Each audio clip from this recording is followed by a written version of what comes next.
इधर उधर घूम फिर के ये आवाज आनी चाहिए आवाज कोले से कोले सुन ले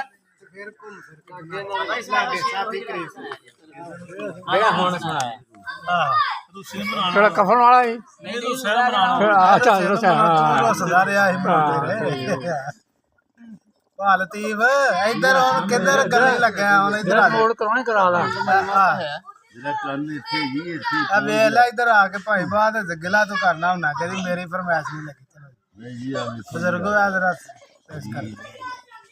इस इश्क करफ्त दे लागे आखे इस इश्क करफ्त दे लागे आखे मजा जिंदगी दा सारा ही जांदा रहा अल्लड़ जख्मां दे उत्ते ला झूला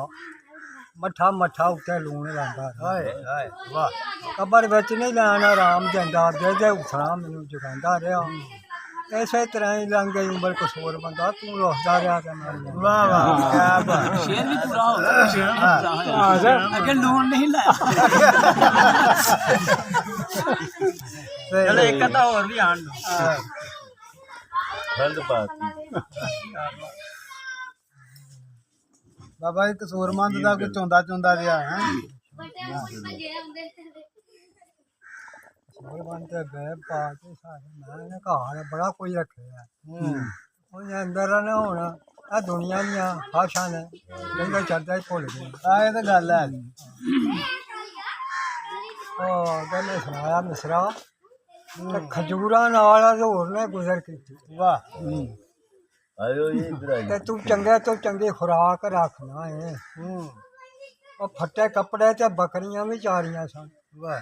तू चंगे तो चंगी पोशाक रखना है वट्टा मार निकालिया सी दंद नूरी वाह तू मूँह दे विच मसवाक रखना है ते कित्थे दी गल है कसूर बंदा खूब पलीत औले पाक रख खूब पलीत औले पाक रख आ जा खूब है मैंने दी समझ ठीक गल है हो जाए सोना करा ला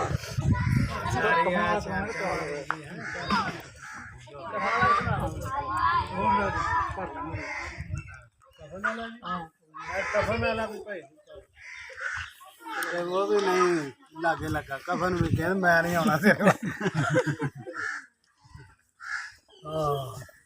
कहते मर्द नूं रानन खटुआ होए लां खां ते मैं डां किथों पहला घर तेरे आटा दाना ही